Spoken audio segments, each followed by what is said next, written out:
Mumbai Ahmedabad bullet train या महत्त्वाकांक्षी प्रकल्पाबद्दल महत्त्वाची बातमी आहे। या बुलेट ट्रेनचा 21 किलोमीटरचा प्रवास हा चक्क समुद्राखालून होणार आहे।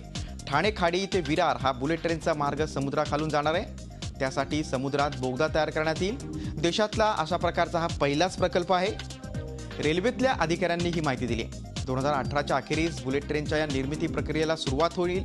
ताशी 350च्या स्पीडनं धावणाऱ्या बुलेट ट्रेननं मुंबई अहमदाबाद प्रवासाला फक्त 2 तास लागतील। सध्या या प्रवासाला 7 तास लागतात। आणि आज महत्त्वाच्या बातमी संदर्भात आपण अधिक चर्चा करूया। आमचे दिल्लीचे प्रतिनिधी रामराजे शिंदे आपल्यासोबत आहेत। रामराजे, देशातील हा पहिलाच प्रयोग असेल। 2018 मध्ये या प्रकल्पाच्या निर्मितीला सुरुवात होईल। अधिक काय माहिती आहे? जपान या देशाच्या सहकार्यानं केलेला हा पहिलाच प्रयोग असणार आहे आणि जपान मदत करणार आहे। जपान यासाठी कर्ज सुद्धा देणार आहे आणि 0.1% व्याजानुसार हे कर्ज उपलब्ध करून देणार आहे।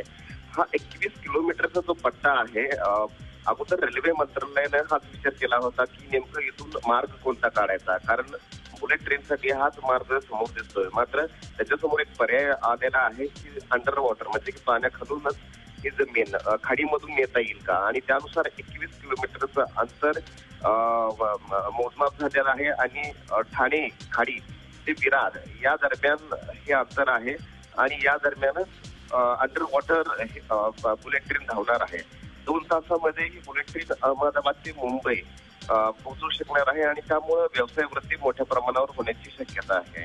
आणि 2018 पर्यंत हा संपूर्ण प्रकल्प पूर्ण करण्याचा मानस मोदी सरकारचा आहे। त्यामुळे काम किती वेगात होत आहे ते पाहणं गरजेचं आहे। आता रामराजे, तुम्ही दिलेल्या सविस्तर माहितीबद्दल धन्यवाद। समुद्रात तयार करून बोगदा तयार केला जाणार आहे आणि त्यातून 21 किलोमीटरचा हा बोगदा असेल समुद्राखालून आणि त्यातून बुलेट ट्रेन धावणार आहे। मुंबई ते अहमदाबाद हे अंतर केवळ 2 तासात पार केलं जाईल।